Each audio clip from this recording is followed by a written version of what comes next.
Hey, what is up, adventurers? Welcome to the stream. How y'all doing? It is Tuesday afternoon, 2 p.m. PST, and you know what that means? That means it is time for the adventure prep stream. How's everybody going? How's everybody going? I'm going well, thank you. Hey, what's up, Joey? Castle Red Fox. How you doing, sir? Thanks for coming. Hello, hello. Yeah, I've been a little light on the streaming this week. I feel like I made a bunch of promises last week about how I was going to be back to streaming, and then I did one stream last week. So that's okay. We're going to try to do better this week. What is up, David McDermott? That's right. It is Tuesday today. It is the 22nd of February in the year. It's 2 o'clock on Tuesday. Whoa. Y'all, you know what I just realized? We're going to be here for 2:22 on 2/22/22. At least for me, anyway. So I'm going to set an alarm for 2:22, which is in 22 minutes. That way we can all celebrate it together. I'm sure that you in different time zones, have already experienced it or have not yet experienced it. But where I am, it's not yet 2:22. It's 2:01, so we got time. What is going on, everybody? It's Tuesday, which means that it is adventure prep, and we are back to Wild Green Yonder, which is my heavily modified version of Wild Beyond the Witchlight. Today is a sort of adventure prep. Really, it's a reading chapter.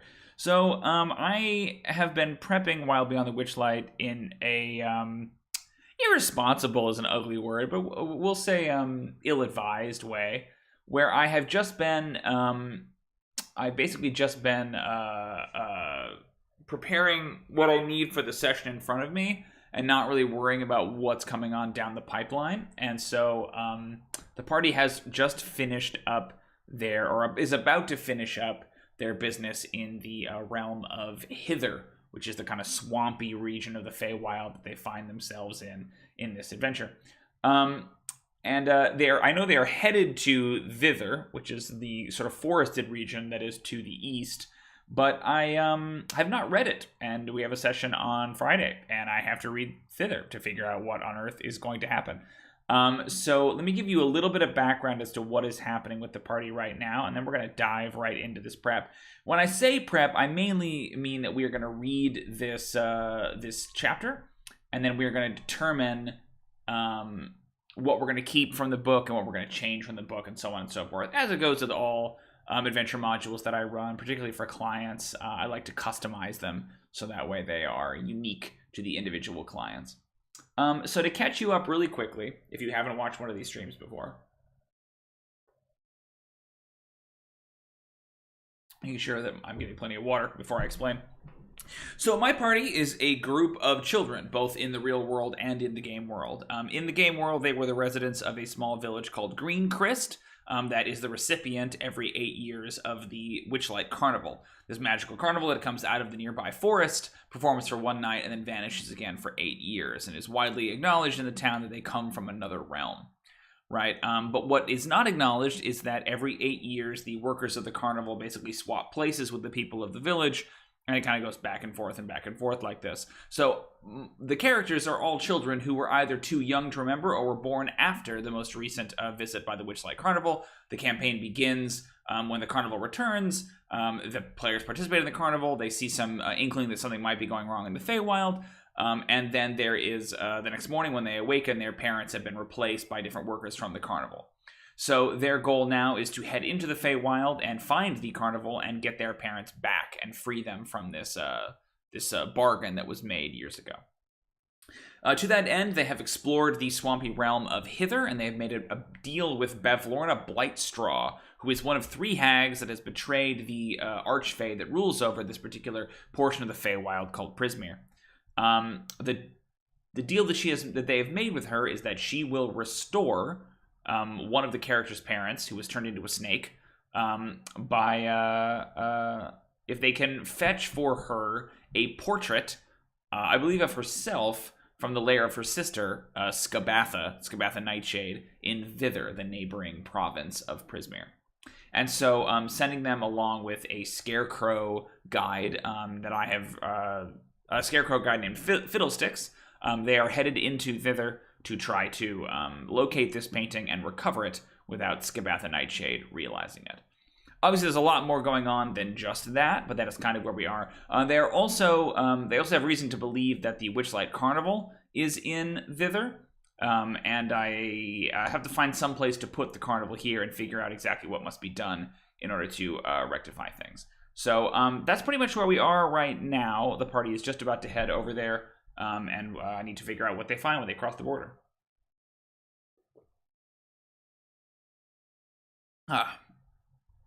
Oh no, you got bad connection? No worries, Castle Red Fox. Hopefully I'll see you in a little bit.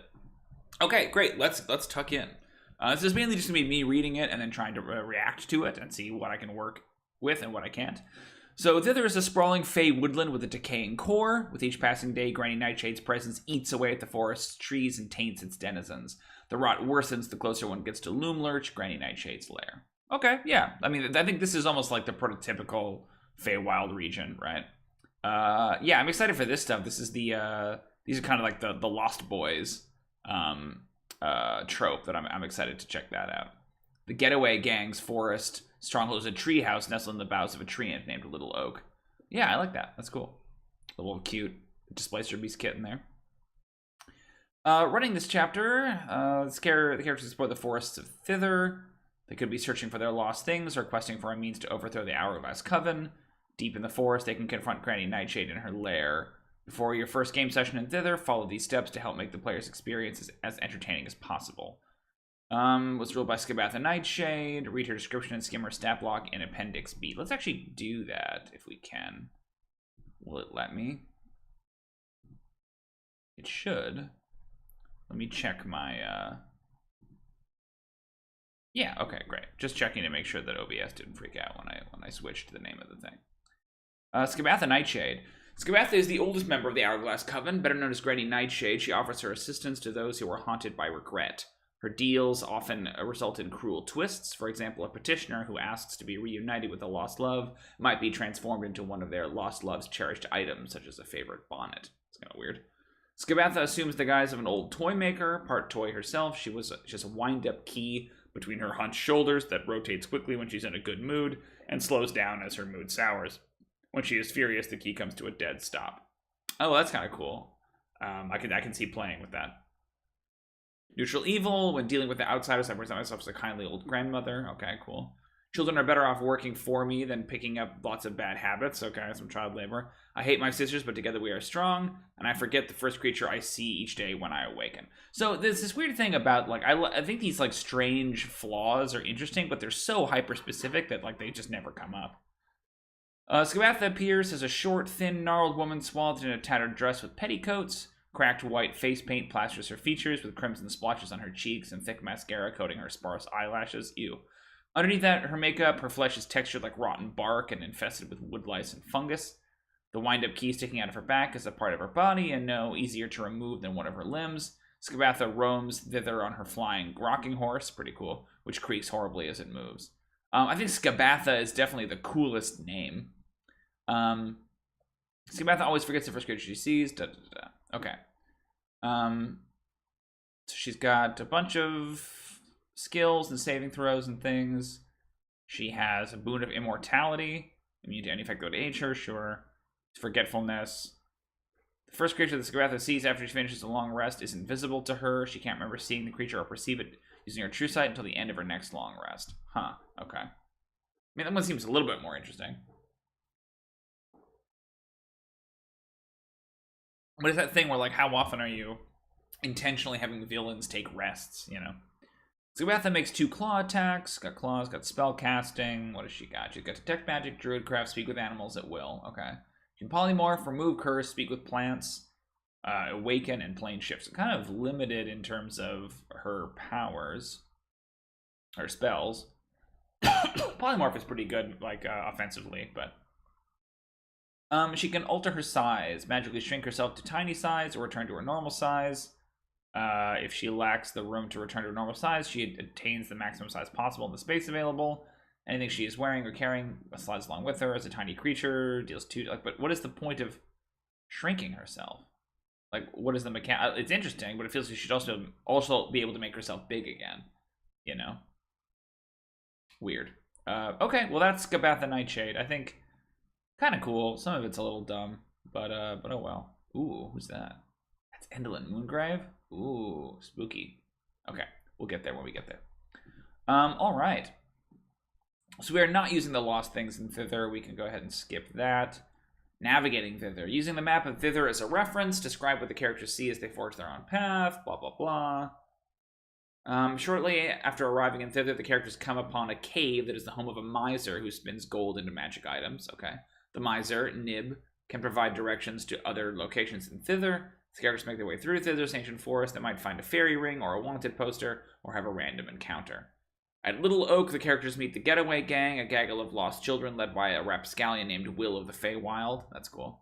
The Getaway Gang can teach the characters to reach Wayward Pool, an idyllic lake protected by a unicorn named Lamorna, who knows important information about Zybilna's fall, and explains the importance of finding the horn that belongs to her lost mate, Eladon. Characters who have business or grievances with the perfidious Granny Nightshade can venture to Loomlurch, an enormous hollowed-out tree that houses the Hag's workshop, and seek her out. A bargain they struck with Bavlorna Blythestraw in Chapter 2 might also require the characters to pay Loomlurch a visit, which is exactly what happened. Guide from thither to yon. Squirt, an animated oil can guide the characters from thither to yon and back to thither. Squirt resides at Little Oak. If you choose not to run the Little Oak encounter, you can place Squirt in another location that the characters are likely to visit. Okay, cool. So they're coming from the east, and it looks like it's implied they should be coming like down here by Nibs Cave, which is fine. We have the Wayward Pool, we have Little Oak, and then we have Loomlurch, and these look like those fairy rings they talked about. It feels a little bit more impoverished than some of the other locations, but that's fine. Fairy rings. Okay. When Zybilna ruled Prismeer, the forests of thither were home to a host of fairy rings that function as fey crossings to different worlds in the material plane. Granny Nightshade has corrupted as many of these rings as she could find, making them dangerous to visitors. Fairy rings are depicted on the map. Each ring is a 20-foot diameter circle of colorful 6-inch tall toadstools, located in a small clearing protected by thick forest canopy. Radiates conjuration magic. That's how exciting this is.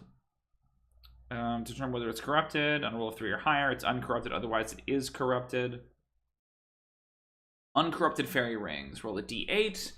1 or 2, there are no creatures in the ring's vicinity. There's a swarm of campestries. Okay, those are the singing mushrooms, right? Using body language, these cute mushroom-like creatures urge the characters to join in the reverie. Any character who does so can make a performance check, gaining the benefits of a true seeing spell that lasts for 24 hours on a successful check. It's kind of random.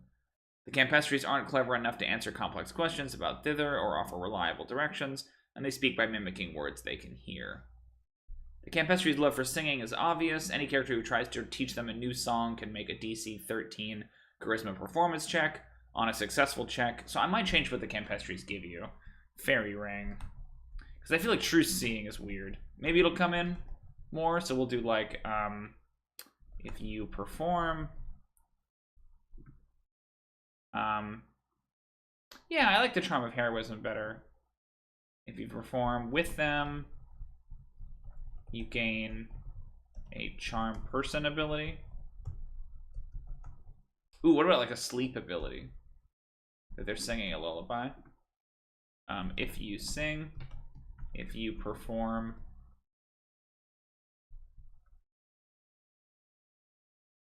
if you teach them a new song, you get a Charm of Heroism. Boom. Okay, cool. The campestries in any given fairy ring can bestow this charm once only. Story tracker, and any character receives singing lessons from, oh sure, Palasha the Mermaid. Activating the Fae. To use an uncorrupted Fae ring as a Fae crossing, a creature must hold a wand or stick of wood above its head and run in a circle counterclockwise while saying, 3 turns Widdershins and off we go. If the creature performing this act is a Fae or has Fae ancestry, its efforts transport all creatures inside the Fae ring to a remote location on the material plane world of your choice. They might arrive inside a similar fairy ring that is hidden in an elven tomb, or inside a tumbled-down ruin of an ancient tower, for example. If the creature holding the wand and running Widdershins is neither a Fae nor a Fae ancestry, the Fae crossing activates only if exactly 8 creatures are inside the ring. I kind of like that, pretty specific. The Fae crossing works both ways, allowing to travel to and from thither. Returning to thither, however, might require fulfilling a different set of conditions. For example, the Fae crossing on the material plane side might operate only at twilight or on nights of the full moon, and it might require an orb instead of a wand or a stick. I mean, I think there's something kind of cool about, like, you know, where would that take them? I'll put that as a question. Where does it take them if they use it? Where does this take them? Can they use this to transport their parents back home? Characters can plumb the depths of their memories with a successful DC 20 Intelligence Arcana check. Recall enough folklore about fairy rings to know what must be done to activate these particular fey crossings. Corrupted fairy rings. A corrupted fairy ring has no campestry singing or dancing inside it. It's cast Awaken on 3d8 plus 60 toadstools that form the ring, giving each of them the ability to speak common. These awakened toadstools are mocking and rude towards visitors, not accompanied by Granny Nightshade, and they move away from one another, breaking the ring whenever someone other than a hag tries to use it as a fey crossing, rendering it unusable. Each awakened toadstool, blah, blah, blah. Yeah. I kind of think it's better if... Does the corrupted ring...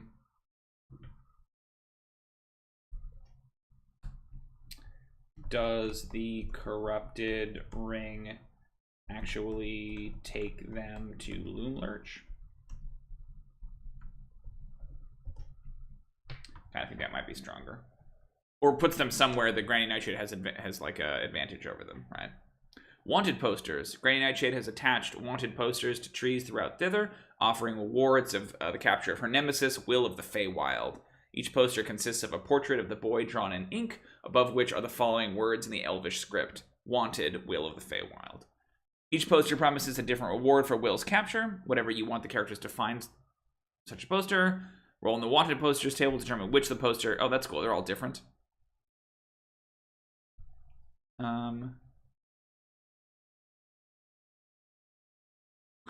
Interesting. So they have different rewards. Okay. The sorry wretch is stolen from me. Deliver him to me alive and unharmed. I'll give you back 10 years of your youth. As long as the rose remains unwilted in the character's possession, the character relives the first 10 years of their life as a vivid dream whenever they finish a long rest. After 8 days, the rose wilts and loses this magical property. Little troublemaker belongs to me. Bring him home alive and unharmed, and you'll win the heart of one you love. Oh my god. Granny Nightshade gives the characters a box containing the eviscerated heart of someone they love. This special someone can't be another party member, but it could be a family member or an old flame. The identity of this individual is known to Granny Nightshade, but she prefers not to divulge it. That one is so good. Oh my gosh. Oh no. 3. Bring me this imp alive and unharmed, and I'll bury you up to your neck in silver. Well, there you go. Granny Nightshade gives the characters a silver ring, which disappears when the character touches it. The instant the ring disappears, the character becomes encased in a silver ingot, with only the character's head visible. It's kind of weird. The character is unable to move from the neck down when encased within the ingot. With 12 hours of work, a creature using Mason's tools can free the character from the ingot. The character can also use a Misty Step spell. So we might do that they get petrified. They're turned to wanted poster.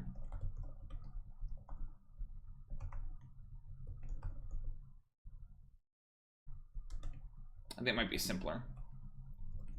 Character is petrified. Petrified. Perhaps in gold rather than silver.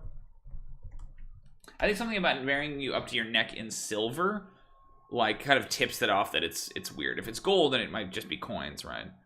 Bring this wisp of a thief to me alive and unharmed, and I'll ensure that no sword can ever break your skin. Which disappears. The instant the ring disappears, the character is petrified. Oh, sure. There's another petrified one.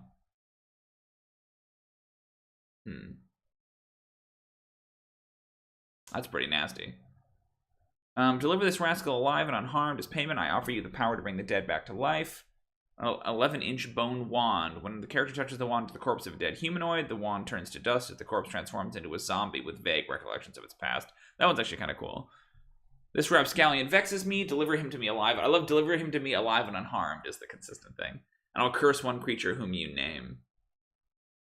The creature, if they're allowed, does not have to see or touch the target of the spell for this to take effect. The target can be any creature, including Granny Nightshade herself. That's cool. How dare this ragamuffin defy me? Bring him to me alive and unharmed, and I'll grant you a loyal servant. That's cool. Granny Nightshade gives the character the friendly frog companion, who has intelligence 10 and the ability to speak and understand common. Special offer, bring this impetuous brat to me and you can claim one item of your choice from my workshop. Huh. She's true to her word. After delivering Will to Granny Nightshade, a character can choose to redeem one of these posters, whereupon the hag must... Oh, sure, so you could use that for the painting. Character need not collect the reward immediately. A poster can be redeemed at any time as long as Will remains in the hag's custody. Trading a poster for its promised reward constitutes a Fey pact, the terms of which are enforced by the magic of the Feywild. A character can collect multiple posters, but only one poster per character can be redeemed. Granny Nightshade is not obligated to give a reward to any character who doesn't hand her a poster. She must accept the poster that is handed to her. When she does, the poster vanishes in a puff of smoke, and the hag must offer the promised reward to the character immediately. In most cases, the reward is a creature or object that is magically delivered into Granny Nightshade's custody. Yeah, I think that is funny. I would say make the frog like Chippy, but they probably wouldn't get that reference. They wouldn't, but that doesn't mean I can't do it, right? In most cases, the reward is a creature or object. Whether the character chooses to accept the reward at that point is up to them, but offering the reward is enough to free Granny Nightshade from her obligation. She has no sympathy for characters who don't like the rewards she bestows, and she offers no way of undoing the reward's magical effects. That's pretty nasty with the petrification one. Woof. Arrival in thither. Okay. The mist parts reveal a primeval forest. A fragrant breeze wafts between the enormous trees, sending motes of pollen dancing into the air. Patches of sunlight kiss the forest floor, and the sweet melody of birdsong echoes all around. Okay. Our guide leads the characters to Nibs Cave, the location of which is shown on the map of thither. Along the way, the characters might have a random encounter at your discretion, blah, blah, blah. Yeah, let's look at these random encounters. If you load appropriate, you can stage a random encounter where the characters are traveling toward a location marked on the map of thither, or when they first arrive at a particular landmark. Blah, blah, blah, blah, blah. Okay. Blink Dogs is the first one. 1d6 plus 2 blink dogs 60 feet ahead of them. Characters have a passive wisdom perception. Score of 13 or higher can see the dogs are surrounding a crudely dug hole in the ground. The characters must get within 5 feet of the hole to see that it's a shallow grave containing the body of a dead blink dog laid out on a reed litter. Oh my god, what? The dogs howl sadly while solemnly placing gifts for their deceased companion to enjoy in its afterlife. This is dark as hell. If the ceremony is not disturbed, the howling and gift-giving ends 1 minute later, after which the blink dogs fill in the hole with loose dirt, burying the dead dog. The mournful dogs that went to the blink dog funeral. What is that? That's so dark. Oh my gosh. The companions were slain. The blink dogs reveal their companion was slain while scouting at Loom Lurch in the surrounding area. They urge any characters heading to the hag's lair to be cautious. They can reveal the fall. I hate that. Why would it be a dog funeral? Like, it's so random. Okay, so blink dogs. I like the idea of blink dogs, but I don't know what on earth that encounter is. Oh, I have an alarm going off. I don't know why. Oh, because it's 222. Hey, what's up, everybody? 222. It's 222 on 2/22/22. 2/22/222 Tuesday. I guess it's technically 223 because I said it at 1, so I missed 222. Oh no, but yeah. I just wanted to commemorate this moment, this magical moment with all of you. Thanks for being here and choosing to spend this 2/22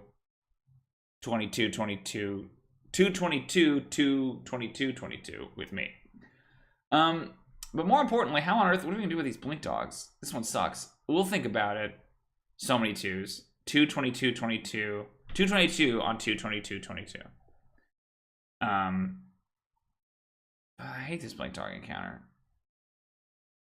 Why would there be a dead dog?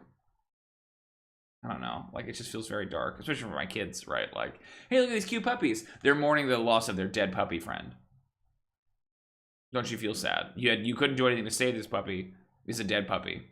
Did you know that dogs die? And someday your dog will die? And look at this hole in the ground where there's a dead dog. And that's going to be your dog someday. You know, like, what am I gonna know? Too many, you could say. You could say that, David. Okay, so they learned some things. Next to Loom Lurch is a Goblin Market that sells all sorts of candy treats. The scarecrows planted in Granny Nightshade's garden scream loudly if they spot intruders. I mean, I think a blink dog approaches the party and wants to play fetch.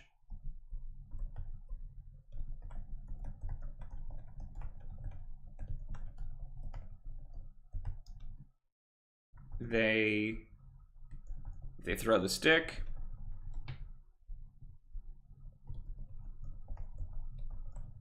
the blink dog teleports to the stick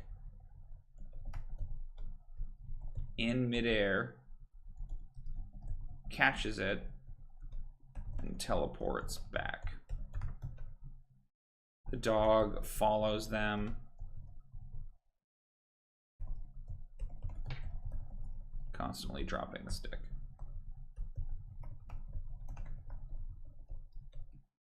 Only combat, not with the dog, not necessarily with the dog,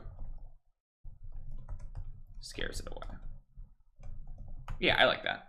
So it's just like it's that insistent, like the dog constantly wants to do it, but it's so fast at catching it that it's like you can't do anything else than throw this stick. Buttered campestry. The characters come across a campfire in the forest. A cauldron of water bubbles over the flames, and a frying pan that holds melted butter rests on a nearby rock. A lone campestry sings merrily as it dips its cap into the butter. The question, it says that its friend Crow-Ah asked it to rub melted butter into its flesh and has promised a hot bath before dinner.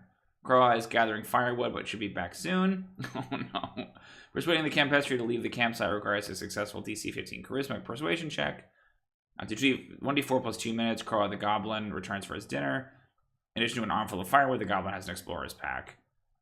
Although Crow-Ah has no regard for the life of campestries and finds them quite delicious, he won't pick a fight with a group of well-armed adventurers. The characters leave him alone. He gives them useful information. The market at Loom lurks. It sells all kinds of candy. The market is supervised by a goblin with a toffee apple head. Granny Nightshade puts children to work in her toy shop. The hag has a large key protruding from her back, almost as though she's a big wind-up toy herself. I think that's fine. An aged centaur named Winterbow approaches the characters and warns them that this realm is fading. They should return to their own world before Prismere disappears entirely. Winterbow reveals that other members of his clan galloped away to safety before the mists enveloped Prismere, but he was too old to keep up with them. The centaur doesn't know the cause of the realm's impending destruction. The characters seem kind. He tells them to seek out the unicorn. I mean, that's very random. That feels very Narnia to me, where it's just like, you meet a guy and he says leave, and that's it. There's no, like, adventure there. There's no story there. It's just there's a dude. Don't love that one, so we might change that one if we can think of something else for Winterbow to do. Centaur. Doomed Dryad. A hostile dryad and 7 awakened shrubs emerge from the undergrowth and surround the characters. Characters pass their teams, pass the dryad, and the shrubs where they arrive, and all other characters are surprised. Meadowleaf was bound to an enchanted tree. The Granny Nightshade felled and used to make her wooden toys, leaving the characters to be mercenaries hired by Granny Nightshade to capture Will of the Feywild and the Getaway Gang. The dryad points out, ooh, what if the centaur is a bounty hunter? A bounty hunter. Seeking the bounty on Will of the Feywild. Shows them a poster, and if they have a poster, offers to go in with them on the bounty. Yeah, I dig it. That's better. Show these villains the true meaning of revenge. Feels pretty random. Like, I hate it when they do this thing where it's like, okay, here's the story. Is that, like, this dryad has this problem, right? She has been separated from her tree because her tree was felled to make toys. Okay, that's interesting. But then she assumes, looking at the party, that they are mercenaries hired by Granny Nightshade to capture Will. Then she says, attack them because I'm making this weird assumption. Like, why would she make that assumption unless they're carrying around a poster? Like, if she sees them with a poster, okay, fine. Then that works. Right? So you must be a bounty hunter. But even then, it's just like, why would you leap to this conclusion? You know, they do acknowledge here in the rules the character could take an action to make a persuasion check in the hope of ending the hostilities. But, like, they know going into it, right, that, like, this is a flimsy pretense for an encounter. Convince Meadowleaf not to attack on their next turn, giving the characters a brief time in which to counter any false notions the dryad might have about the party's intentions and allegiances. With a sound argument in their defense, or 4 or more shrubs are killed in the ensuing battle, Meadowleaf calls off the attack. Dryad is too bitter and angry to apologize for any errors in judgment on her part.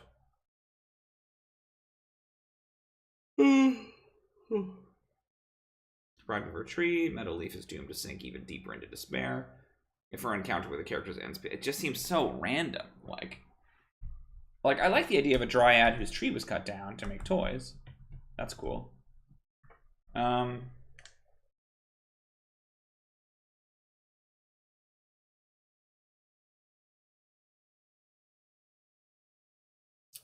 Like, this one feels a little bit more like Winterbow thing, where it's like there's a Dryad and she's dying, and nothing can be done because her tree was cut down to make these toys. Meadowleaf is dying. Weeping over a stump. She is fading from view and tells her sad story to the adventurers, to the party, saying that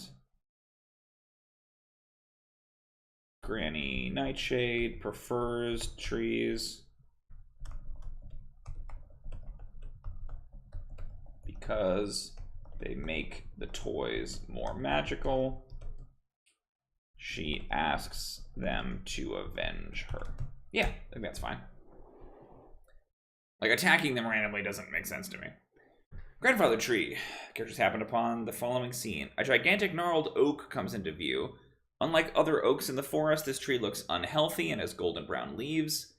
A thick carpet of dead leaves surrounds it, and 3 rusty sickles lie among the leaves. Standing next to each of these weapons is a bloated goat. Would the party be able to revive her stump? Yeah, maybe. Also, what's up, Two Army Kid? That's interesting.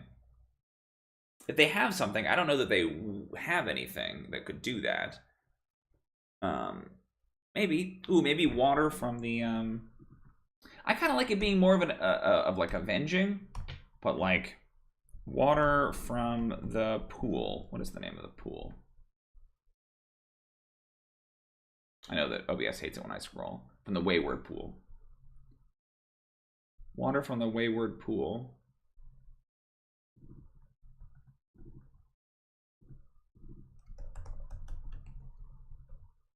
Could restore the stump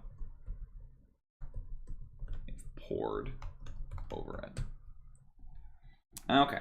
The pixies share their twig houses with the family. Okay, hold on. The 24 pixies, all of which are invisible when the characters first arrive. The pixies share their twig houses with 3 families of squirrels. Less than an hour ago, 3 redcaps emerged from the wood and started throwing rocks at the pixie houses, trying to destroy them out of spite. The pixies retaliated by polymorphing their redcaps into goats. When the polymorph spells wear off in about 10 minutes, the pixies plan to polymorph the redcaps again unless they leave immediately. The pixies are unaccustomed to dealing with redcaps and don't know what else to do. If the characters approach the tree and do not appear threatening, 3 pixies named Amaryllis, Kaluna, and Zinnia become visible and warn the characters not to slay the goats lest they transform back into redcaps. The pixies are non-violent and would appreciate the characters' help. One thing the characters can do is gather up the redcap sickles, which they dropped when they started throwing rocks at the tree. The seizure of these weapons causes the goats to attack. I actually kind of like this encounter. It's a little bit weird. If they are deprived of their weapons and return to their normal forms, the redcaps stomp their iron boots and demand that their sickles be returned to them. The characters refuse to do so. The redcaps scream in fury and swear profusely before stomping away. Without their sickles, these redcaps are all bluster. If their weapons are returned to them, the redcaps attack the characters, hoping to soak their hats in the characters' blood. If the characters seem unable to deal with the redcaps on their own, the pixies use their magic to assist. Once the redcaps are no longer a threat, the pixies share information. Okay, blah, blah, blah. Granny Nightshade. The redcaps started appearing when Granny Nightshade took over the forest. Like their creator, the redcaps appear to have no redeeming qualities. The hag grows the redcaps in a garden near her lair, which is inside a fallen tree that spans a ravine. The pixies can't agree on the distance or direction to the hag's lair. The grandfather oak upon which the pixies built their village is sickened by the hag's presence. Hearing the river of Granny Nightshade might be the only way to return the tree to good health. Redcaps are nasty, Two Army Kid. I don't know why it is, but whenever we stream, I'm always yawning. I get so tired during the stream. I don't know why. Ooh, yeah, the Jabberwock. Characters come across a trail of monstrous claw prints on the forest floor. Whatever creature left the trail was clearly enormous, as each print spans 3 feet from heel to toe. Examines them. Dragon-like creature. After a few miles, the trail disappears abruptly. A character who examines the prints can tell that they're unusually deep and can, with a successful wisdom check, conclude that the creature launches itself into the air at that point, suggesting it can fly. That's cool. I like that. Bear and Chariot. The characters encounter a domesticated owlbear yoked to a dilapidated elven chariot. It ran off into the woods after its rider, an elf, was snatched from the chariot by the Jabberwock that frequents the villainous palace. The owlbear's harness's boss is engraved with a branch of a tree from which she was named, Juniper. The chariot is big enough to hold 2 medium creatures and their gear. Any character who succeeds on a wisdom check can call him Juniper and use her as a steed. Yeah, that's great. They'll love that. If she goes just one day without a proper meal, Juniper turns on her new owners and tries to eat them. Fair. Pixies. More pixies. 3 pixies sit around a tiny table, sipping tea and nibbling cakes. A 6-inch long wedge made of wood lies on the ground nearby. The pixies found this piece of wood, a doorstop, on one of their recent forays into the material plane, and are arguing about what it could be. Spider Lily thinks it's a slice of cake made for a treant. Cowslip thinks it's an expensive exercise bench for mice. And Maypole is convinced it's a troll's toothpick. The pixies entreat the characters to settle their dispute. They are profoundly disappointed to learn of the doorstep's mundane purpose and giggle with delight if they are treated to a convincing lie. Either way, they give a reed whistle to the characters who impress them the most. Once before the end of this adventure, the character can blow the whistle to summon the 3 pixies. This effect functions as a conjure woodland being spell that summons only the 3 pixies and doesn't require concentration. Okay, yeah, that's fine. Alright, I think those random encounters are for the most part okay. There's 3 of them there that I would change, but otherwise that's fine. So then we have these locations in Thither. We have Nibs Cave, Little Oak, and the Wayward Pool. Nibs Cave. A miser toils inside the cave, spinning his gold for those who visit him. When the characters happen upon Nib, read, cozy torchlight radiates from a cave in the wooded hillside. 20 feet from the cave is a tree with a weathered sheet of parchment nailed to its trunk. Sure, this is one of the wanted posters. Okay, cool. They see one right away. Characters who announce their arrival hear an old man invite them inside the cave. If they enter, read, a wizened old man wearing a blindfold sits at a spinning wheel surrounded by piles of gold. As he spins, he reaches down and grasps handfuls of coins, which transform at his touch into gleaming gold fibers. Nib is an unarmed human commoner from a city called Waterdeep on a world called Toril. He is blinded, but only while wearing his blindfold. His cave contains 27,000 gold, heaped in piles on the floor. What's left of Nib's acquired wealth. The gold radiates an aura of conjuration magic if inspected with a detect magic spell. Appendix D has additional role-playing notes for Nib. Let's check him out.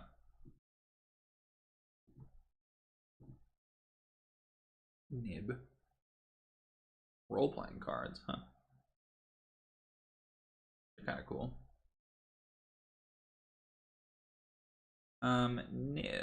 Nib the Miser. His real name is Merrill Caberstock, is a tall, rake-thin, elderly man dressed in threadbare finery and a housecoat. He wears a blindfold to avoid glimpsing the apparitions that curse him, but their presence still unnerves him. I speak with a trembling voice and jump at the slightest shadow. I seek atonement. I was the worst of Waterdeep slumlords, ruthless, miserly, and cold-hearted. I suppose I'd better do some good before I die. My spinning wheel is the key to my redemption. Yes, I'm scared if I've done all the things I've done. You don't know this. So he's like Scrooge. Okay. Cruel and heartless existence. I earn these riches by exploiting my tenant's misery, buying up condemned property, and renting it out for an exorbitant fee. Granny Nightshade is helping me make amends. I told her I wanted to put my bad deeds behind me and my ill-gotten gains to good use. She cursed me to forever dwell in this cave, spinning my gold into useful items for anyone who comes my way. That's cool. Nib offers to craft a gift for each character. He swiftly knits his gold yarn into an object that retains a golden luster or some amount of golden color in its designs. Roll a d8 and refer to the gold spun gifts to determine each item. That's cool. Amulet of proof against detection and location, bag of holding, boots of elvenkind, braces of archery, cloak of protection, gloves of thievery, wand of secrets, an elemental gem of the blue sapphire. That's cool. Yeah, like it's just like, hey, you get some cool magic items. If they ask for anything specific, Nib honors that request, provided the desired item is a non-magical item worth no more than 1,000 GP, or a magic item of common or uncommon rarity. Nib can only make one gift for each character, and a spinning wheel can't work its magic under any other hand. Nib's supply of gold coins decreases by an amount equal to the value of the item he creates. A common magic item reduces its supply by 100, while an uncommon one reduces it by 500. The characters might feel obligated to honor the rule of reciprocity and offer Nib something in return. He kindly accepts whatever the characters offer, but isn't looking for help to end his curse, because as long as Granny Nightshade remains in control of Thither, he sees no hope of escape. Nibs haunts. Characters who passive of 11 or higher glimpse one or more apparitions lurking behind him, from a grubby child peering over Nib's shoulder to a gaunt coachman looming in the shadow at the back of the cave. Other possible apparitions include a long-faced woman dabbing at the tears with her handkerchief and a rail-thin waif wearing an eye patch. Quick as a candle's flicker, one apparition vanishes and another appears. If the characters ask Nib about the apparitions, he explains the nature of his curse. How many beholding the rest of the apparitions of those I hurt? They lurk behind my back, tormenting me with pokes at my ribs and whisperings in my ears. Their shoulder catching glimpses of apparitions. Warns the characters not to take any of his gold, lest they be cursed like him. The character steals gold from Nibs Cave. Oh, this yawning. Is haunted by 1d4 apparitions similar to those that haunt Nib.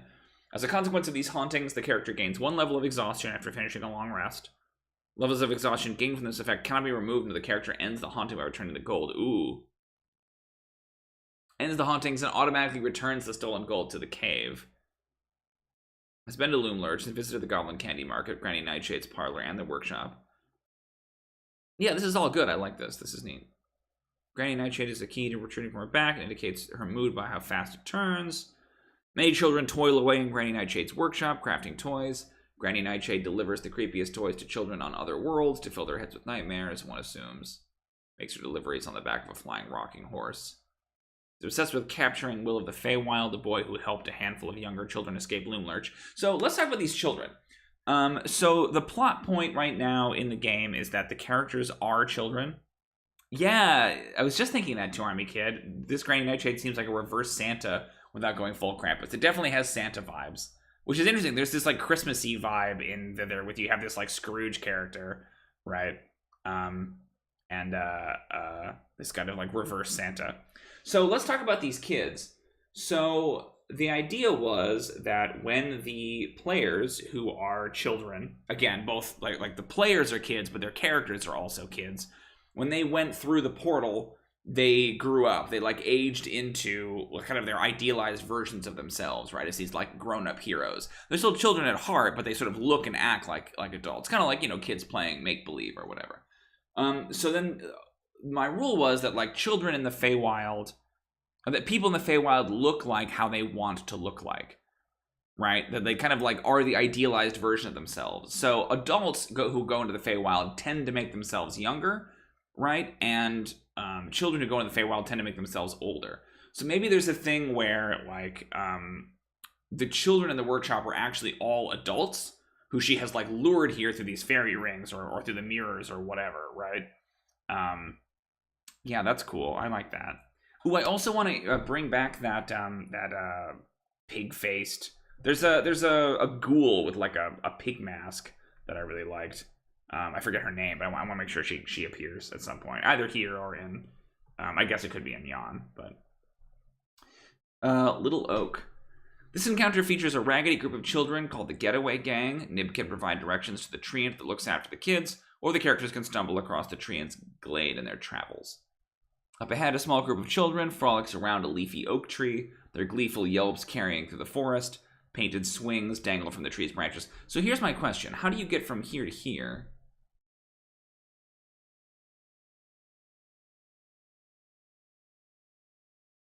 You can point the characters in the direction of Little Oak's favorite glade. Okay.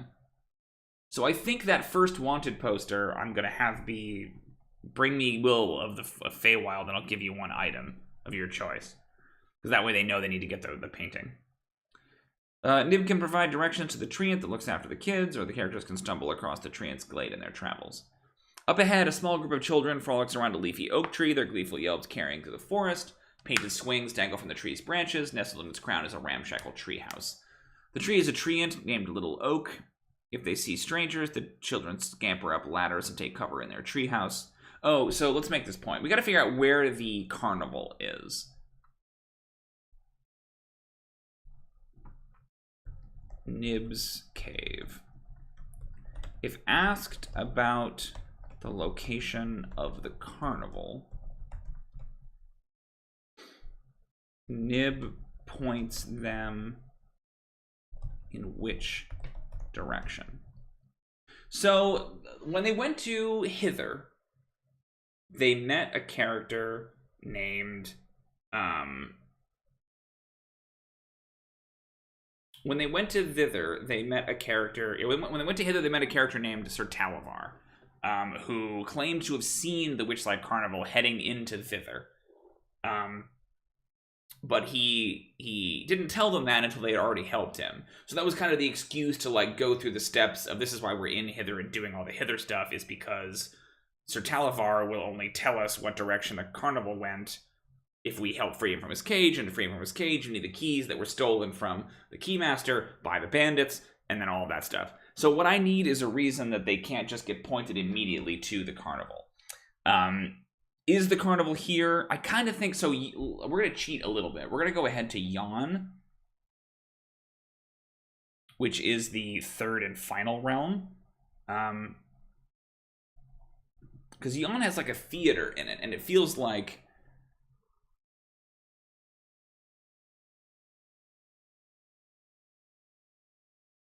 Yeah, it feels like this should be where the carnival is headed, right? To this theater.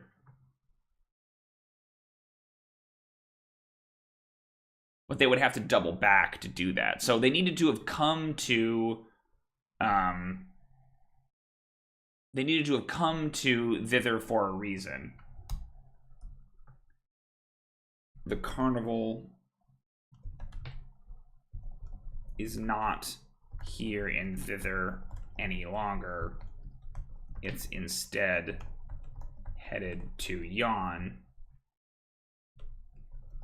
Let me look at the map, actually. Because if there's like... Yeah, we could just say that Yon is over here, couldn't we? I kind of like them doubling back, though. It's headed back to Yon. Nib doesn't know this, but he did see the carnival pass through here. Headed for the Wayward pool. Maybe they like... I mean, do they find the carnival again? I don't think when they arrive... Let's wait till we get to the Wayward pool, but I like the idea that maybe they get there and they see like the remnants of the carnival, right? Like they see the popcorn and stuff like that. Like they're just barely behind it, you know. Okay, let's go back to Little Oak. If they see strangers, the children scamper up ladders and take cover in their treehouse. Parts of the adventurers stand down and face merry hell. Little Oak provides a home for this gang of rascals, all of whom escaped captivity in Loomlarch with Will's help. Adventurers who threaten the children incur the wrath of Little Oak, who uproots itself and thunders to their defense. If the tree enters one of its animated trees, reduces a character's 0 hit points, it knocks the character unconscious instead of dealing a mortal wound. Unconscious characters are either tied up and questioned by Will or dragged to another part of the forest away from Little Oak. If Little Oak is reduced to 0 hit points, the tree ant topples, destroying the getaway gang's treehouse and dealing 3d6 bludgeoning damage to each creature inside it. Will of the Feywild. Oof, I'm going to get some more water. And maybe I'll go to the bathroom, and then we're going to talk about Will of the Feywild. I'll be back in 5 minutes, everybody. Just going to step away for a moment. Thanks for your patience.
So in the way of all bathroom trips, I think I figured something out. So let's talk about these kids. Kids, children. The children of thither are actually adults drawn from the mortal plane, from the, I think it's called material plane in obviously in actual D&D lore, it's the material plane. I'm calling it the mortal realm for the kids. From the mortal realm by Skabatha's promises. It's drawn from the mortal realm via the fairy rings. The children. Oh wait, but that doesn't work because they'd be adults. My idea was that Skabatha makes toys, magical toys that tempt children. Ooh, what if they're like changeling toys? Makes changeling toys. So hear me on this. Copies of toys that the adults had as children that tempt the adults, that tempt the adults' promises of their youth, following the toys to fairy rings. They are transported to Skabatha's workshop and put to work. That's kind of what I'm thinking, right? So like all the children that you encounter, and then these children, Will's gang, are all kids who've escaped from Skabatha. But we'll see what the lore says.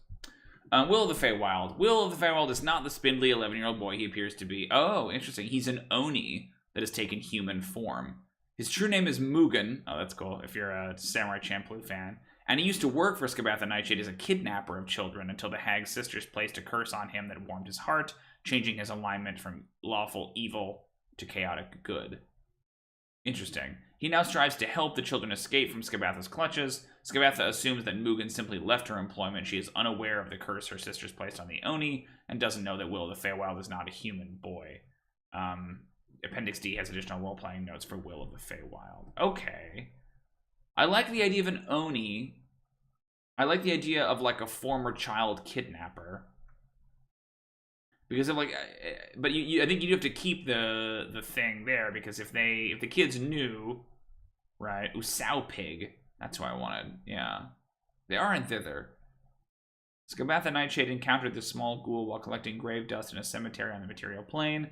The hag brought Sow Pig to Loomlurch and fed her bowls of carrion. Sow Pig lures children from the Witchlight Carnival into the hag's clutches so the Grand Nightshade can put them to work in her toy shop. Okay, so Sow Pig is the new. So maybe it's not children. Maybe it's Sow Pig.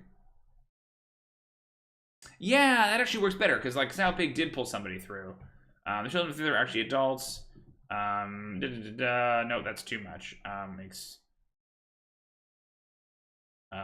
She employs a child catcher. Now Sow Pig wants Mugen the Oni to lure adults away and restore their youth.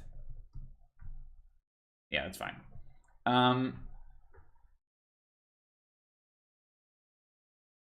This polymorph form of an Oni named Mugen. Curse changed his alignment from lawful evil to chaotic good. Will's time in the forest of thither has imbued him with a personality common among fairy kind, boastful, impulsive, and full of mirth. Alignment, chaotic good. A personality trait. I like to strike a different pose with each sentence I speak. That's fun. Every child must dash free and wild like me. For the getaway gang to flourish, we need more members, not adults, mind you, just kids like me. I'm as stubborn and slippery as a toad. I won't and I shan't, but I will if I can't. Oh, that's really good. That's very, I love that. I love how Peter Pan that is. Okay, great. Back to thither. Yeah, yeah, absolutely. Two Army Kid. I was thinking of Chitty Chitty Bang Bang as well. I kind of think that's what they're playing with here, right? A child catcher for sure. If the Oni is affected by a spell that ends the curse, it regains its evil alignment and attacks whoever responsible for lifting the curse, shouting, "How could you?" as it fights to the death. The Oni has a pet Displacer Beast kitten named Star, which it abandons if the curse is ended. Characters who aided Durla Ground in the Witchlight Carnival, they did not. My guess that Star is the older Displacer Beast's offspring. If they show Star the mirrored ball, it leaps about excitedly. If he's told about Durla Ground, Will of the Feywild reluctantly agrees to return Star to his parent, but only if the characters help free the remaining children that are trapped in Loom Lurch. Okay. The Getaway Gang has 4 members, okay. Will of the Feywild, the gang's leader. Bobby, a boisterous male dwarf growing his first whiskers. Sloane, a sarcastic, ginger-haired female wood elf. And Zenor, a tenacious female orc. Bobby, Sloane, and Zenor are non-combatants. Treat them as unarmed, chaotic good commoners who appear to be 8 years old, but they are several years older and wiser than they look. The magic of the Feywild has kept them young. Speaking to the Getaway Gang about Loom Lurch yields the following information. A squad of tin soldiers defend Loom Lurch, but they're easily lured away by distractions. The children being held captive in the wood shop are haunted by boggles, oily creatures that sprout from the children's misery. And Granny Nightshade imprisons her most hated enemies in a cell inside her kitchen. Secret of Wayward Pool. Bobby, Sloane, and Zenor agree the characters should pay a visit to Wayward Pool and seek out the unicorn Lamorna before heading to Loom Lurch. Will is skeptical because he thinks the unicorn is a no-good goody-goody who is too scared to challenge Granny Nightshade. The Getaway Gang shares the following information about Wayward Pool if the characters express interest in going there. Only unicorns can reach the shore of Wayward Pool, but the magic protecting the pool can't tell the difference between a real unicorn or a make-believe one. Ah, I see. To reach the lake themselves, the kids created a crude unicorn costume under which they can hide. They keep the costume in the treehouse and can lend it to the characters, although it's big enough to hold only 2 adults. Tying a wooden horn to one's head also bypasses the pool's magic ward. On a small island in the middle of a lake, the characters can find an iron bowl filled with fresh coals. Summoning the unicorn can be accompanied by lighting a fire in that bowl. Guide to Yon. If looking to Yon, they fetch Squirt, who is currently tucked away in Little Oak's treehouse. Squirt the oil can. Okay. Little Oak's treehouse. The Getaway Gang's treehouse is big enough to accompany up to 12 children comfortably. Rope ladders climb from the ground to a pair of trapdoors in the floor. When the characters can see inside the treehouse, read. The floor of the treehouse is covered with blankets, cushions, and piles of straw. Hanging from the 6-foot-high ceiling by a rope is a basket that holds apples, berries, sugarcane, and a few crumpled up sheets of parchment. In one corner, lying on a cushion, is a rusty oil can that looks out of place. Heaped in another corner is a crude unicorn costume made of polka dot quilts and a wooden horse's head that has a wooden horn attached to it. The crumpled up sheets of parchment in the basket are 3 of Granny Nightshade's wanted posters. Blah, blah, blah. Oil can. The oil can is an animated construct named Squirt. Squirt's excesses and self-indulgences have left it feeling literally empty inside, and it doesn't have enough oil right now to use its boggle oil action. If the characters fill Squirt with more boggle oil, it offers to guide them from thither to Yon. Squirt knows that Granny Nightshade's workshop employs boggles and can lead the group there. His additional role-playing knows for Squirt. Okay, let's look for Squirt. Squirt the oil can. Originally a non-sentient oil can, Squirt was carried to the Feywild by dwarves hoping to harvest boggle oil. Though the expedition was a success, the dwarves were put to sleep by pixie magic. During a celebration that erupted around them, an elf used her magic to animate the oil can in jest. Having come alive at a party, Squirt was imbued with the urge to seek out fun wherever. A very complicated character concept. Why do something yourself when you can have someone else do it for you? Kind of lazy. No use sitting about getting rusty when there's fun to be had. Let's party. I'm running on fumes here. I need oil. I'm too tired to fly today. You can carry me. Can it speak? Yeah, can speak Common, Dwarvish, and Sylvan. Pretty weird. The story tracker indicates the unicorn horn is here. It replaces the wooden horn on the kid's unicorn costume. The children don't know the horn is from a real unicorn. Okay. So, alright, here we go. So, what is the, plot point here? So, development. Will of the Feywild has conceived a daring plan to free the children still being held prisoner in Loom Lurch, which he shares with the children if they decide to aid him. Using a stick, Will sketches a rough map of the lair in the dirt and outlines the plan as follows. The approach. Bobby, Sloane, Zenor, and Star will creep through the woods to the west of the tree and hide just out of sight of the screaming scarecrow. Meanwhile, Will sneak around to the entrance to the kitchen on the east side of the tree. Distraction. Characters will enter the Goblin Market, posing as travelers, purchase some sweets, and arrange for a meeting with the hag. During the meeting, the children will alert the screaming scarecrows and thereby lure the tin soldiers into the garden. Okay? While everyone is distracted, the characters will free the captives from the workshop while Will climbs into the textile mill to free the captives there. Once the children are set free, everyone will run back to Little Oak. Will's plan is sketchy, but he likes to live by the seat of his pants. Regardless of how events unfold, he never reveals his true form, fearing it would terrify the children he's trying to rescue or frighten away from other members of the getaway gang. Consequently, he refrains from using his Oni abilities in the presence of the children or of the characters. Okay. Yeah, I mean, I think that's still fine. I'm trying to figure out, like, the sequence of events here and how to incorporate the carnival. Before we do that, let's read Wayward Pool, and then we can kind of, like, synthesize all of this. So, Wayward Pool. Characters on their way to Loom Lurch or Little Oak are likely to pass by Wayward Pool. When the characters first catch sight of this small lake, read, mist drifts over the surface of a small lake, forested crags line the shore on one side of the lake, and mossy rocks protrude from the shallows.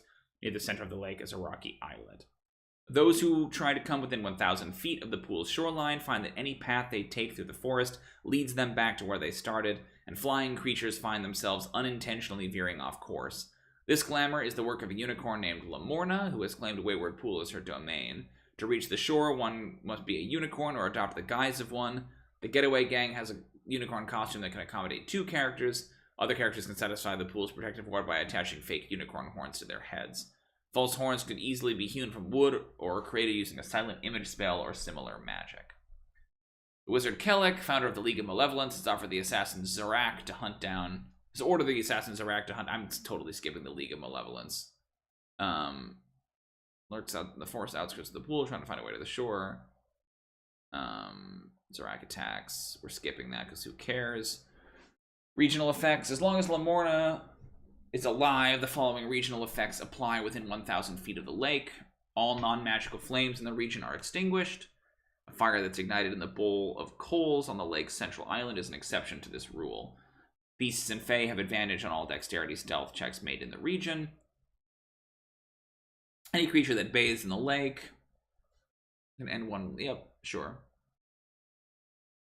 And it's attuned to one curse magic item. I think this is the point that you made to Army Kid, that the water could also be used to restore the stump. Summoning the unicorn. Getting to the island middle of the lake requires across the water. There's an iron bowl filled with coals. If a creature lights a fire in the bowl using the coals, Lamorna the unicorn appears on the lakeshore 1 minute later and waits for the characters there. Otherwise, she remains hidden. Make any threatening moves. Otherwise, she waits for one of the characters to approach within 60 feet of her and then makes contact telepathically. Lamorna is curious about why the group has come thither and is sympathetic toward anyone who has a grievance with the Hourglass Coven. She can reveal the following information as she speaks. The waters in the lake animate to form liquid sculptures of the things she describes. I kind of like the idea that, that she can't talk, right? But it's like she can convey feelings and pictures to you. The domain of Prismere once belonged to the Archfey Sibilna, was usurped by her cruel hag stepsisters, Skabath the Nightshade, Bavlorna Blytron, Endolin Moongrave. Sibilna was vainglorious and deceitful at times, but her magic kept Prismere safe and isolated. Ended with the hags, the Hourglass Coven, captured Lamorna's mate, Eladon, stole his horn and used its magic to imprison Sibilna in her stronghold, the Palace of Heart's Desire. Eladon's horn might be needed to free Sibilna, but Lamorna doesn't know the whereabouts of Eladon or his horn. She tells the characters that she believes Eladon is the hag's prisoner. Lamorna exhorts the characters to free Sibilna and save Prismere from the evil hags. She tells them that one of Yon's denizens, Amador the Dandelion, can lead the group safely to the Palace of Heart's Desire. She offers the Wayward Pool as a safe place to rest if the characters need it. She can also describe the lake's magical properties. If the characters question Lamorna about the Palace of Heart's Desire, she reveals the following information. Sibilna ruled Prismere. No one could enter her palace without an invitation. It's unlikely that the Hourglass Coven is capable of enforcing similar restrictions on the palace. A library on the second floor of the palace contains Sibilna's most treasured tomes. A dragon-like creature called the Jabberwock lives in Sibilna's palace and frequently prowls the forest. The Jabberwock tries to reach Wayward Pool, but is always turned away by the lake's protective magic. Lamorna emphasizes that the characters would be wise to avoid the Jabberwock, for once it sets its fiery eyes on its prey, it rarely gives up the hunt.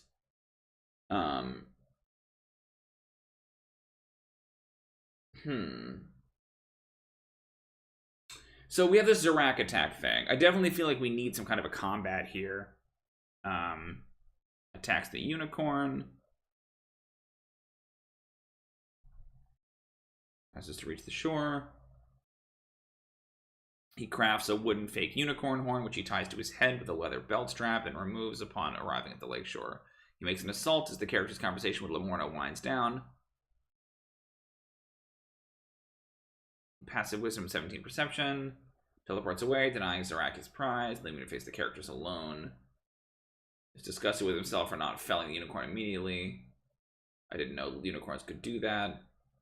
But he's smart enough not to antagonize the characters any more than he already has. The characters aren't spoiling for a fight. Zorak is satisfied to stand down and retreat back into the forest. Yeah, but that's the thing, that like if the unicorn immediately teleports away, then like what's the point of any of this?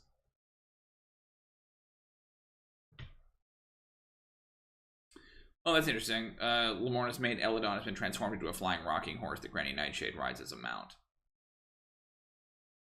So, okay, let's try to synthesize all of this. So my thinking is, I think that instead of the Wayward pool, headed for the Goblin Market. So if there is a market outside of Loomlurch, which we're going to check right now, then I think that's where the circus was headed. Where's Skabatha? Bargaining with Skabatha. Loomlurch locations. Goblin Market. 3 stalls selling candy are situated in this clearing. Okay, that's not very many. But I think we can make a point about, yeah, that that they came here to Loomlurch. Like, who are they selling candy to? Right?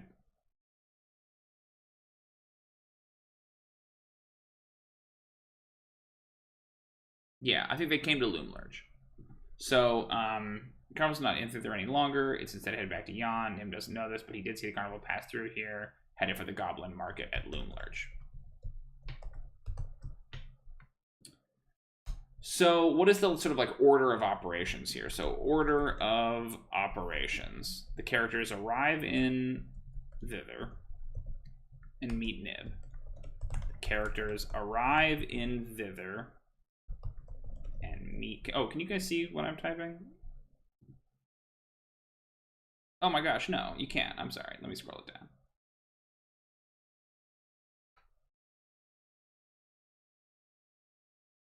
Okay, that's better. Sorry for the lagging. It's just my bad OBS. Okay. Oh, shoot. There we go. Sorry about that. Okay. Arrive in thither and meet Nib, who gives them their first solid lead. The carnival went to Loomlurch.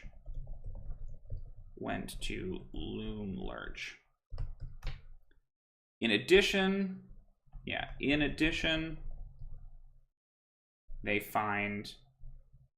party finds a poster for a wanted poster, specifically indicating that capture of Will of the Feywild will allow them to choose one item of Skabatha's, the portrait. This presumably leads them to attempt to track down Will of the Feywild. I like that almost being like more of a hunt. Like they just say Nib can point them in the direction. This leads them through several random encounters and eventually puts them at Little Oak. Meeting with Will, they learn the truth. The children are actually grown-ups. Will claims to be a child. That his idealized self was himself, that he never wanted to grow up. This is a lie. He's an Oni. This is a lie. He's an Oni and the former child catcher Skabatha, who had a change of heart and escaped.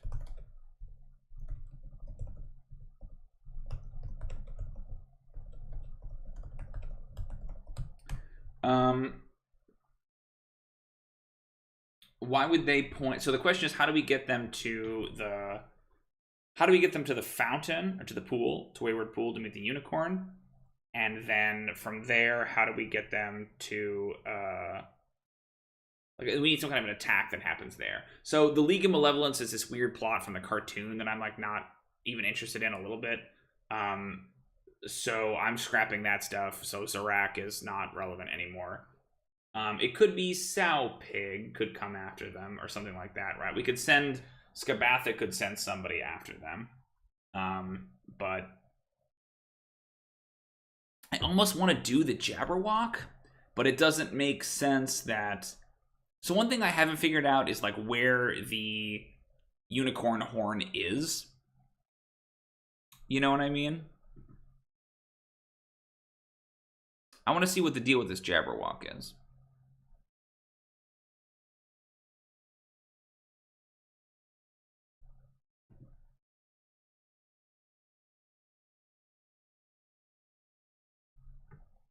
Jabberwock. A solitary temperamental predator that haunts pristine forests and ancient ruins. Accurate descriptions of Jabberwocks are difficult to come by because the rare survivors of an encounter with one retain only a confused impression of its parts, not a sense of the whole. Pieced together accounts describe it as a sinewy, dragon-like creature that can walk on its hind legs as easily as it travels on all four. Its eyes can emit fiery beams. Once a Jabberwock has chosen its target, it concentrates its attacks on that target until the victim is killed.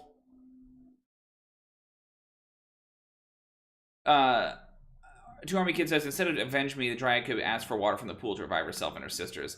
It could. It's so many fetch quests, right?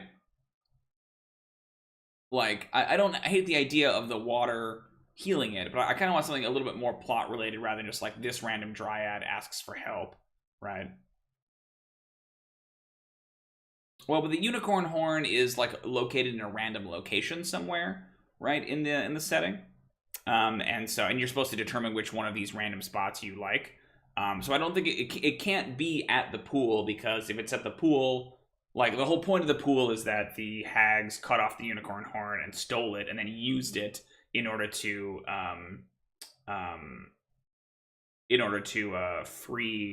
like imprison Zybilna. And then they've hidden it somewhere. And so you're supposed to pick where it is. I was just assuming I would put it in Yon, the final of the three realms they're gonna then meet, but I'm toying with this idea of the Jabberwock attacking the pool, because I kind of think you do need a combat there.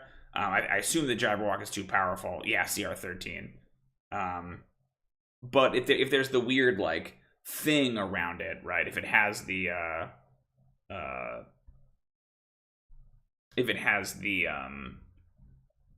spell of protection, then it would have to be someone who knows that who attacks, right?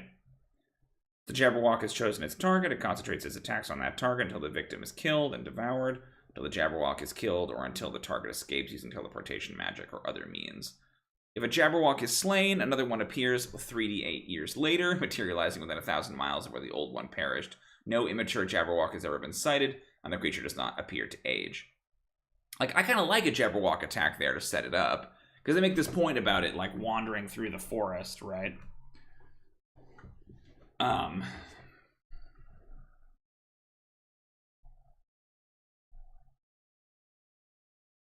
lunar locations, but locations in thither. Does the unicorn, like... So, like, I can see them going to I can see them going to Will, right, and either capturing him and just calling it good, and then bringing him to capturing him and bringing him to Skabatha and just calling that good and never going to Wayward Pool. Or I could see if they ally with Will, right, then they could, Will could want them to go there. Like, what is the reason that he gives for them going to see the Secret of Wayward Pool? Like, this kind of shit in this adventure bothers me all the time, where it's like that. It's like, they all agree the characters should pay a visit to Wayward Pool and seek out the unicorn Lamorna before heading to Loomlurch. Why? I mean, Will is even skeptical. So, like, does the unicorn give them something? Maybe the party fights something fair to challenge them, but a Jabby steals their kill and is at least seen. Like, yeah, I don't think it's like an attack. I think it's like they see it or it comes near or something like that. The problem is that you have this mechanic around the pool that means that you have to look like a unicorn in order to approach it. And so the Jabberwocky, like, it can't be a random monster. It has to be somebody who has, like, overcome the spell. Only unicorns can approach it. And I really like that. I like the idea of the unicorn costume and all that stuff. Like, I'm not opposed to them going to Wayward Pool. It's just a question of, like, why do they want to go to Wayward Pool? It could be the Dryads, but the Dryads are kind of like a random encounter. They're not necessarily like a primary thing, you know? And if it was widely known that the magic of the pool could fix the Dryads, then why wouldn't the Dryads go there? Why wouldn't the, you know what I mean? Like, this is kind of the thorny situation we're in. So, like, yeah, I'm not opposed to them. I like the idea of them seeing the Jabberwock, but it's just got that weird problem. What does okay? So the first problem is, why do they go there? What does the unicorn have or know that Will of the Feywild would care about or think would be useful if they're going up against Skabatha, right? Does the unicorn know Skabatha's weakness? Does the unicorn know where, know a secret way in? Like, but there's no reason that the unicorn would know those things that Will of the Feywild wouldn't know. You know what I mean? Because he, like, escaped. He's the child catcher. There's nothing that the unicorn knows that the child catcher wouldn't know about Skabatha's operation. So it has to be something else, right?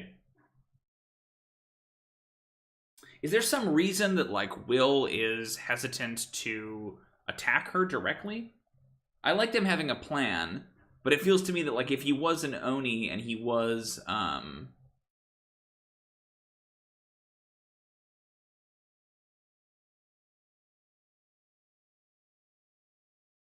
Ooh, did the unicorn break the curse on, or place a curse on him to make him chaotic good?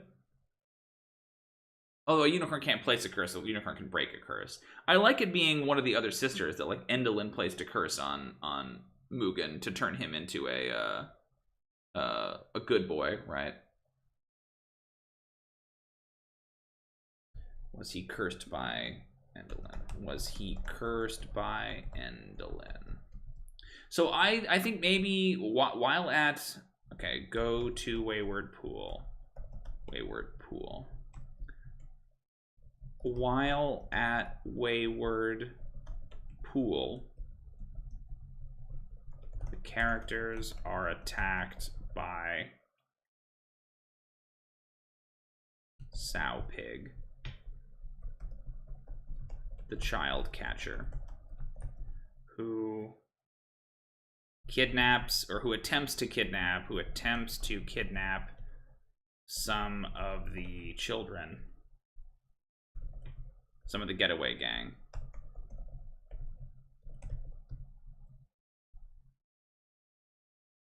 I mean, like, they have met someone who, like, so they already know about the unicorn horn. They met a character who told them about it. So it could be that, like, ooh, got it. Eliwick. Okay, this is going to be complicated. Eliwick is with the getaway gang and asks... Okay, so let's talk about Eliwick. Eliwick Tumblestrum is a gnome character from, I think, from Magic, from the Magic set. But she's introduced in the adventure very early on. She is a gnome bard, and she's like a planeswalker, so she goes into the different realms. I have conflated Eliwick. Here's what's frustrating about Eliwick as a character is that she shows up in the carnival, and she is this kind of like planeswalker, this like powerful character who like encourages them to go to the Feywild. And I'm like, oh, okay, so she's kind of like the mentor character, the sort of guide who kind of like steers them along. She never shows up again in the entire adventure. So she's there and she pushes them towards the Feywild, but then she's just gone. She just never reappears again in favor of like this weird cartoon nonsense. And so I think the adventure does a lot of this, where it's like, here's a cool idea, and then it just like doesn't follow up on it. It's lots of concepts that don't have any follow through. So what I did to change it is I said that Eliwick is kind of a Tom Bombadil sort of a figure, where Eliwick shows up and gets the party out of jams consistently. Who she actually is that she's Tasha, one of the sisters of the three hags that rule over Prismeer. She left and went to the mortal realm and spent most of her time in the mortal realm, and now she's come home, discovered that her mother, Zybilna, has been imprisoned with this unicorn horn, and so she kind of like pops in and out, and like she doesn't like solve the problems for the party, but she can sometimes get the party out of a jam. So I like the idea of her showing up multiple times in multiple locations under different names and aliases, right? So they've seen her as Eliwick Tumblestrum in the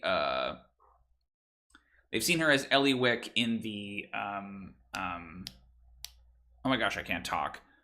In the mortal realm, and then they've seen her as Tasha, her actual name, in Hither, in Bavlorna's like cottage. I like the idea they see her as a kid, almost like the Tinkerbell figure to Will, right? Eliwick is with the Getaway Gang. She is after the unicorn costume, hoping it will help her question Lamorna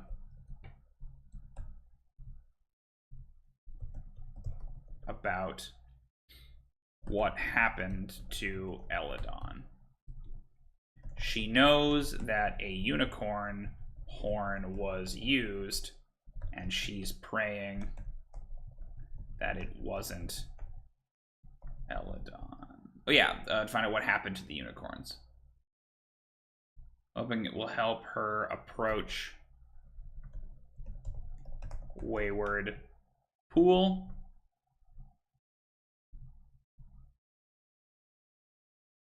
She knows that a unicorn horn was used to trap Zybilna.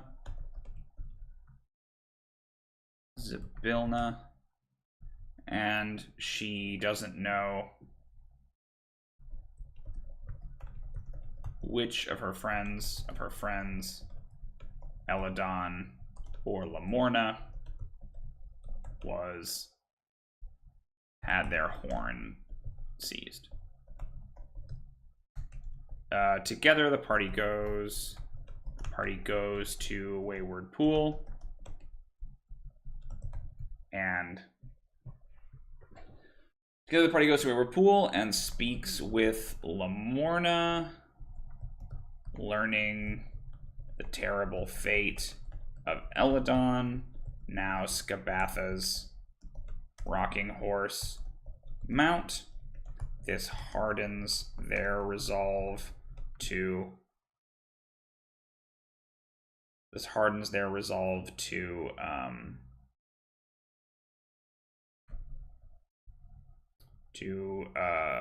defeat Skabatha.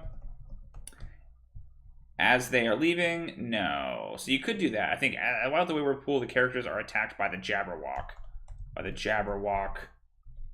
And Eliwick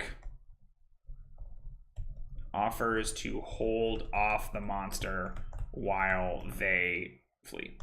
Yeah. They can regroup with Will of the Feywild and the Getaway Gang and prepare to lead an assault on Loomlurch to recover the children and the painting. There we go. Got it. Okay. It's a little twisted, but it does incorporate some other stuff I needed incorporated anyway. So the characters arrive in Thither. They meet Nib, who gives them their first little lead. The carnival went to Loomlurch. In addition, the party finds a wanted poster specifically indicating that capture Will of the Feywild will allow them to choose one item of Scabatha's, the portrait. This presumably leads them to attempt to track down Will of the Feywild. They could also theoretically just go straight to Loomlurch and try to do that right away, which, if they do, great. There's nothing wrong with that necessarily. This leads them through several random encounters and eventually puts them at Little Oak. Meeting with Will, they learn the truth. The children are actually grown-ups. Will claims to be a child, but his idealized self was himself and he never wanted to grow up. This is, of course, a lie, that he's an Oni and the former child catcher of Scabatha, who had a change of heart and escaped. Was he cursed by Endelyn? Not sure. Eliwick is with the Getaway Gang. She is after the unicorn costume, hoping it will help her approach Wayward Pool. She knows that a unicorn horn was used to imprison Sibylna. And she doesn't know which of her friends, either Eladon or Lamorna, had their horns seized. Together, the party goes to Wayward Pool and speaks with Lamorna, learning the terrible fate of Eladon, now Scabatha's Rocking Horse Mount, and that Endelyn, Moongrave, took the horn and hid it in Yon. This hardens their resolve to defeat Scabatha. While at Wayward Pool, the characters are attacked by the Jabberwock, and Eliwick offers to hold off the monster while they flee. They can regroup with Will of the Feywild and the Getaway Gang and prepare to lead an assault on Loomlurch to recover the children and the painting. Great. Did it. Okay, cool. With a bunch of random encounters along the way. That's all well and good. I like that. Ooh. The other thing we could do... Oh, no, but Will of the Feywild won't be there. Shoot. Okay. Because we could do the bounty hunter that we talked about earlier. It could be the one who attacks them, right? Rather than Zorak. That's strong. So that might be an option, too. Let me put that down here as well. Or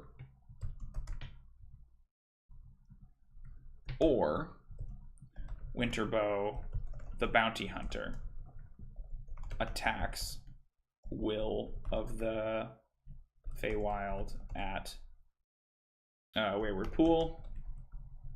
But if Eliwick was with, she'd make short work of him. But it's an option, right? Okay, cool. So I think that's it, folks. Obviously, I'll have to go through and do some more proper prep. But I think that's cool. I think that's a really nice summation of not only all the parts that exist, at least in just like mainland thither, but then a lot of the weirdness that I've incorporated already into my campaign. This is the problem with starting the Wild Beyond the Witchlight like way too early, is that I had to make up all the stuff about the carnival and their parents and things, and then kind of work them in. That said, though, I do find Wild Beyond the Witchlight is full of cool ideas and concepts, but I don't think they're actually like put together that well. It's really kind of a grab bag of all these different ideas that don't really like flow into one narrative. Which makes doing it the way that I'm doing. Like, sometimes there are connections, but I don't understand those connections until you read 3/4 of the way through the book. And so it doesn't help you run the game like one page at a time, which is kind of how I'm running it. But anyway, thank you so much for coming, everybody. We're going to wrap it up right there, I think. I just wanted to thank everyone who showed up today for this stream. I know it was a lot of reading, which is not necessarily the most exciting thing to watch, but I appreciate Castle Red Fox, David McDermott, and 2 Army Kid for showing up and hanging out. We will be back on Thursday, I promise, with another stream.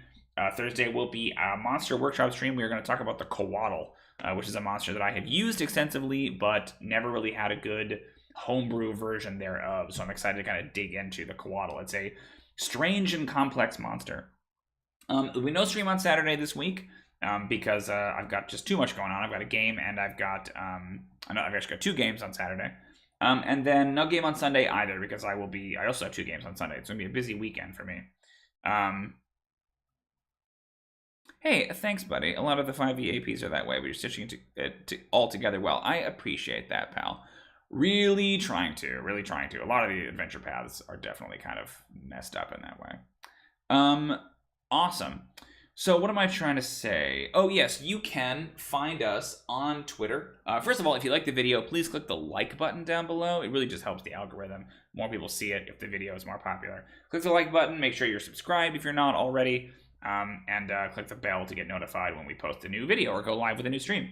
We are on Twitter. You can find us at ProDM Timothy. We have a Discord and a Patreon, both linked down below. Check those out. I would encourage you to go to my website, at pro-dm.net, to hire me to run a game for you, But unfortunately, at this point, I am fully booked, so I do not have any openings. But you can jump on that waiting list. But yeah, thank you so much for coming. We'll be back on Thursday with another stream. Really appreciate everybody coming and hanging out with me while we dive into this very weird Feywild nonsense. And I will talk to you guys next time. Until then, though, happy adventuring.